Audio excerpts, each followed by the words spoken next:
Hello everyone, তোমরা সবাই কেমন আছো? আশা করি সবাই খুব ভালো আছো। আমিও খুব ভালো আছি। আমি পূজা তোমাদের সাথে শেয়ার করতে চলে এলাম আরও একটা নতুন ব্লগ ভিডিও নিয়ে।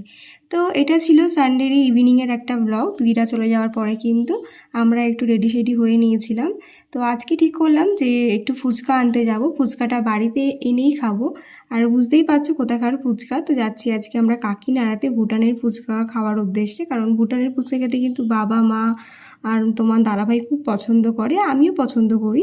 তো ওইখানে প্রচণ্ড ভিড় হয়, তাই কিন্তু ওখানে দাঁড়িয়ে খাওয়াটা যেন আমার একটু বিরক্ত লাগে, কারণ এত ভিড়ের মধ্যে না খুব প্রবলেম হয়। আর ওখানের ফুচকাগুলো যা বড় বড়, তাই কিন্তু আমরা ঠিক করেছিলাম যে বাড়ি এনে খাবো। তো গিয়ে দেখি ফুচকাওয়ালাই বসেনি, তাই কিন্তু পাশে আর একটা ফুচকাওয়ালা ছিল। এখানে নাকি কাকিনাড়ার ফুচকা সব ফুচকাই বড় বড়।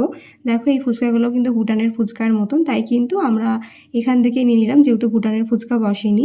তো প্রথমেই এখানে এই দই ফুচকাটা দেখে আমার খুব লোভ লাগছিল, তাই কিন্তু প্রথমে আমরা একটা দই ফুচকা এখান থেকে ট্রাই করলাম। আর খেতে এত ভালো ছিল যে কি বলবো, মানে এক কথায় লাজবাব। আমার তো খুব ভালো লেগেছে দই ফুচকাটা খেতে। জানি না জল ফুচকাটা কেমন হবে, তো দই ফুচকাটা খেয়ে মনে হলো জল ফুচকাটাও আই থিঙ্ক ভালোই হবে।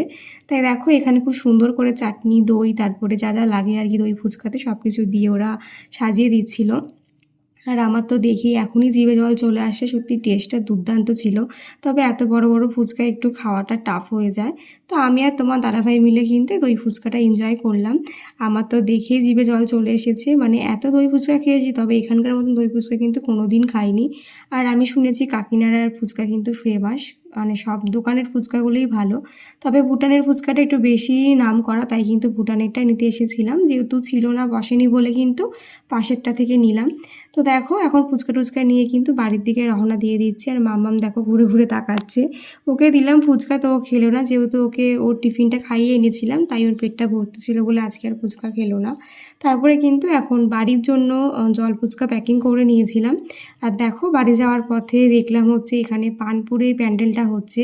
এই প্যান্ডেলটা কিন্তু হালি শহরে হয়েছিল, দীঘার জগন্নাথ মন্দির, সেটাই কিন্তু এখানে হচ্ছে। তবে হালি শহরের থেকে কিন্তু এখানে এই প্যান্ডেলটা বেশি ভালো হবে, কারণ এখানে জায়গাটা অনেক, দেখে বুঝতেই পারছো।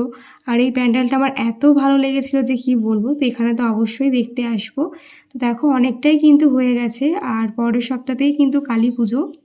আর এখানে কিন্তু খুব সুন্দর করে প্যান্ডেলগুলো আগেরবার করেছিল তাজমহল, এবার করছে হচ্ছে দীঘার জগন্নাথ ধাম। তো যারা যারা আসতে চাও অবশ্যই চলে এসো। তারপরে কিন্তু আমরা এবারে বাড়ির দিকে চলে আসলাম। বাড়ি এসে কিন্তু সবাই মিলে জল ফুচকাটা এনজয় করলাম। আর এই ফুচকাটাও খেতে দুর্দান্ত ছিল। যাই হোক চলো, আজকে ব্লগটা আমি এখানে শেষ করলাম। দেখা হচ্ছে তোমাদের সাথে নেক্সট ভিডিওতে আবার কোনো নতুন ব্লগে। ততক্ষণে